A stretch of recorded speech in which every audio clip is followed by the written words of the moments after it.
Hello tout le monde, c'est là pour une nouvelle vidéo. Donc, comme vous avez pu le voir, il n'y a pas eu de vidéo la semaine dernière. Cette fois-ci, c'est encore un seul lundi, hein, comme d'habitude. C'est que j'ai pas le temps de tourner d'autres vidéos. Les vacances arrivent très bientôt dans une semaine. J'espère avoir plus de temps libre pour pouvoir vous faire plus de contenu. C'est-à-dire plus de vidéos, plus de chroniques et compagnie. Parce que là, actuellement, j'ai que le dimanche pour faire tout le contenu de la semaine. Donc c'est un peu hard des fois, et puis des fois j'ai un peu aussi la flemme de le faire. Et bon. Donc du coup, la semaine dernière, j'avais pas trop envie de faire un seul lundi. En plus, j'étais malade, je sais même pas si ça s'entend encore, j'ai un peu une drôle de voix, je pense. Donc bon, on verra bien. Du coup, pas ce lundi, du coup, ça fait un gros lundi cette semaine, qui fait 15 jours de récapitulatif. Récapitulation. Ah, pas là, bref. Deux bouquins, donc on va commencer tout de suite avec le premier livre, qui est un e-book. Il s'agit du tome un, donc normalement, à l'image là, si je n'oublie pas au montage. De l'épreuve, donc de l'épreuve. Le labyrinthe, j'ai pas le nom d'auteur. C'est génial, ça commence bien. J'adore, j'adore, j'adore. Voilà. Donc, attendez 5 secondes. Donc, de James Dashner, donc l'édition PKJ. Donc, le premier tome, c'est un qui résume en fait, c'est l'histoire de Thomas qui est amnésique et qu'on retrouve dans une cage qui le monte au bloc, donc l'élément central du labyrinthe. Et il se retrouve à devoir résoudre ce mystère avec d'autres jeunes hommes de son âge environ. Sauf que plusieurs semblent le connaître, sauf que lui, c'est pas du tout parce qu'il est amnésique. C'est assez mystérieux.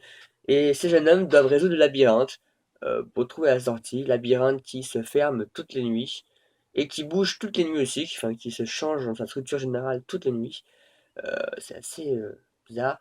Et ce labyrinthe est rempli de griffeurs, qui sont des monstres assez bioniques, mi-humains, enfin mi-monstres, mi-bioniques.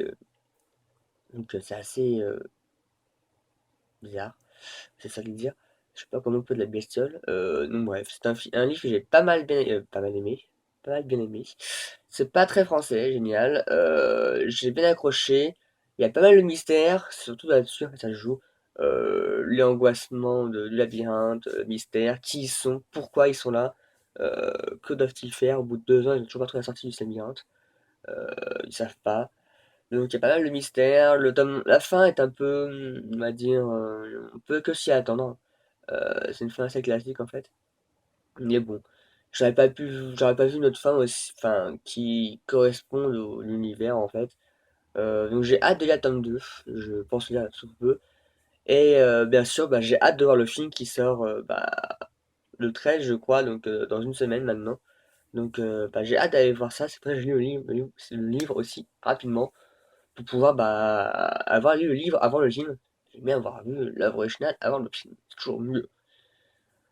Donc du coup, passer au livre d'un suivant qui est un Side Express. Donc merci édition de Nathan. C'est le tome 2 de Les fausses bonnes questions de Lemony Snicket. Donc toujours de Lemony Snicket, hein, qui est auteur des Orphelins Baudelaire. Donc il y aura 4 tomes, hein, comme déjà dit dans cette saga. Donc on est au tome 2. Donc c'est la suite quasiment directe en fait du tome 1. Donc ils viennent de perdre la bête bestiale, je crois. Toujours dans le village des trucs bizarres là. Ça s'appelle sur mer, je crois. Toujours une enquête, il y a une disparition. Et Lemony est envoyé avec son mentor. Euh, donc résoudre l'énigme, mais toujours son mentor est toujours un peu à l'ouest, hein. C'est pas une bonne détective, hein, et Lemony va se retrouver impliqué dans l'histoire à essayer de retrouver la fille disparue. Et bien sûr, ça va entraîner des rappels sur sur une continuité sur le premier tome, puisqu'on va retrouver Hang the Fire et compagnie qui sont toujours là, toujours en quête derrière. Et en fait, ça continue, le mystère continue par rapport au tome 1. Donc on sait toujours pas qui c'est, qui il est, pourquoi il fait ça, et compagnie. Donc c'est tellement une suite en fait, c'est voilà, exactement. Donc ceux qui ont bien aimé le tome 1, ils verront le tome 2, qui est beaucoup plus gros, qui est beaucoup plus actif, on va dire, qui est beaucoup plus complexe. Donc il est plus prenant que le tome 1 encore. Donc c'est sympa. Donc juste après, j'ai lu un autre livre qui n'est qui va plaire à certains, je pense, qui attendait un autre livre que j'ai lu depuis un moment. Il s'agit donc d'un Express que j'ai reçu l'édition de La Plume et le Parchemin, donc un grand merci à eux aussi. J'ai lu rapidement puisque j'avais un mois pour le lire et on m'a dit qu'il était très très gros. Je me suis dit, faut que je lis rapidement, sinon ça va un peu coincer avec la taille. Et surtout, bah, la chronique à rendre, hein, ça va être un peu compliqué. Surtout qu'avec les vacances scolaires, je vais pas lire du tout. Donc ça va être encore un peu folklore. Donc il s'agit de Destin divin, donc tome 1, La prophétie d'Apollon, de Agathe Rouleau, donc position La Plume et le Parchemin. Et au final, je l'ai commencé, donc, et je l'ai fini en une journée. Donc la chronique est déjà sur le blog, donc pour ceux qui veulent, ce sera plus simple qu'un résumé. Donc il s'agit en fait de l'histoire de Hélène et de Stéphane, qui sont tous les deux des humains tout à fait logiques, normal. Ils sont en terminale S. Lui a 20 ans et elle a 19 ans, ils sont tous les deux redoublés, ils sont frères et sœurs. Et dans une famille avec des parents très catholiques. Par exemple, Hélène ne doit pas avoir de relation avec un jeune homme avant son mariage. D'ailleurs, même, elle va être montrée à un jeune homme que ses parents auront choisi. C'est assez très strict, comme dans le sens catholique du sens, en fait, même dans l'ancien temps. Et un jour, elle va se faire agresser par Poséidon, qui va vouloir qu'elle porte son enfant. Et alors, elle va découvrir qu'elle est l'élu d'une mystérieuse prophétie d'Apollon, qui dit que, elle enfantera, un enfant d'un des grands 3, enfin des 3 grands dieux, donc Poséidon, Zeus ou Hadès, et que cet enfant aura, plein de pouvoirs extraordinaires et fort, puissants, et qu'il aura le destin de l'avenir de la planète entre les mains, et qui risquera de libérer, d'autres méchants, qu'enfermés par Zeus et de provoquer le néant et le chaos sur la Terre, hein, et de tout détruire sur ce passage. Donc du coup, elle se retrouve avec des dieux qui vont vouloir l'enfanter, qui vont vouloir la tuer, ou qui vont vouloir simplement la protéger. Il y a toute une machination entre les dieux qui veulent, en fonction de leur action, l'aider ou pas, euh, qui ont peur en fait, et que du coup se battre entre eux. Donc il y a toute l'histoire de la mythologie grecque, il y a aussi la mythologie nordique avec Odin, Loki et autres qui présentent. La plume de l'auteur est magnifique, donc on dit tellement dedans, il y a tellement d'histoire. Donc j'ai qu'une seule hâte que le tome 2 sorte pour pouvoir le lire et continuer l'histoire en fait, même si c'est écrit dans 2015. Donc encore un peu de temps, mais pour plus d'informations, la chronique est déjà sur le blog. N'hésitez pas à aller la voir, ça sera plus complet et plus concis que ce que je dis là, puisque j'ai complètement dans les vapes. C'est génial!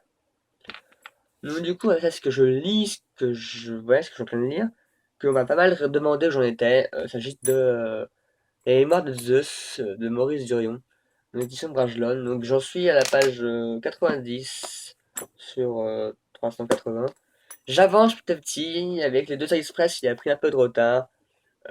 Puis en plus, c'est très sympa, on a appris sur de Zeus, mais entière avec toute la mythologie, son père. Donc Chronos, comment il l'a vaincu et tout. Tous ses enfants, toutes ces étapes de sa vie en fait. C'est très bien, c'est très sympathique, j'adore l'univers. Mais le problème c'est l'écriture assez stricte, enfin assez vieille en fait, de 1965, 69 je crois.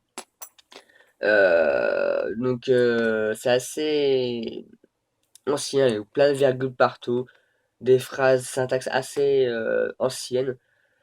Du coup, j'ai toujours un peu, tu sais, ce style d'écriture.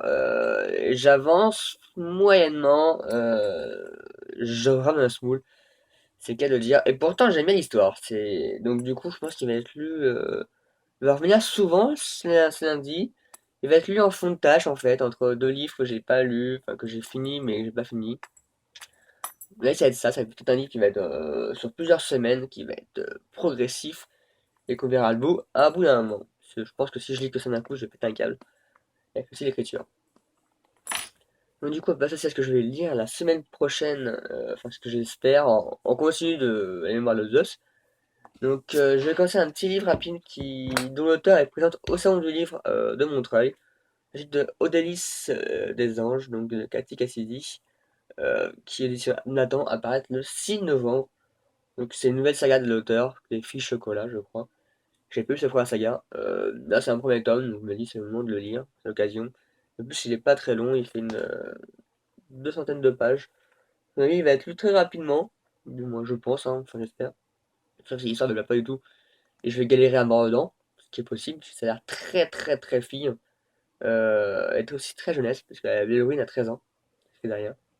Donc bon, on verra bien, je vais le lire d'avis rapidement. Moi j'espère la semaine prochaine.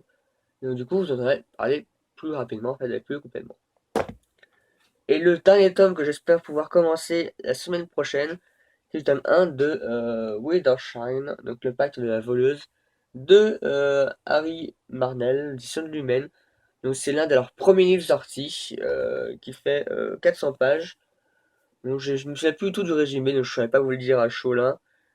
Simplement, faut que je sorte, puisque c'est le moment qu'il n'y en a pas à lire. C'est un Humaine, donc j'ai envie de tous les avoir lus. C'est un des deux seuls qui me restent que j'ai pas encore lu dans la palle à lire. Après, il en reste d'autres que j'ai pas lus, enfin que j'ai pas encore dans la palle à lire. Euh, mais le tome 2 sort le mois prochain, donc du coup, je vais le mettre à jour quand le tome 2 sortira. Ce sera plus simple qu'avoir deux tomes à lire d'un coup, et de lire la suite comme j'ai fait avec Wizard. Donc je vais le lire cette semaine, je pense. Enfin, du moins, j'espère le commencer. Pour être au moins à jour quand le tome 2 sortira, et du coup, bah, ne pas être à la bourre comme d'habitude. Voilà, simplement. Donc, ça fait pas mal de lecture. J'espère faire une vidéo lundi prochain. Normalement, oui, ce sera les vacances, j'aurai plus de temps. Sur ce, n'hésitez pas à vous abonner sur la page Facebook, Twitter et YouTube. Nous sommes presque de 150 sur la page YouTube, enfin sur la chaîne YouTube, donc un grand merci, il n'y en a plus que 4. Donc il y a commencé à tout nouveau qui se sont inscrits, et sur la page Facebook, nous sommes environ à 135. Donc ça avance aussi, merci à tous ceux qui se sont inscrits, n'hésitez pas à commenter, à partager, à vous abonner, à faire les fous et fifolles, à me dire ce que vous pensez des livres que j'ai lus, ce que je vais lire aussi, si vous avez aimé, si vous n'avez pas aimé, et tout et n'importe quoi en fait. Enfin, dans la modération quand même, parce que pas tout savoir quand même. Sur ce, moi je vous dis à bientôt pour d'autres vidéos. Tchuss.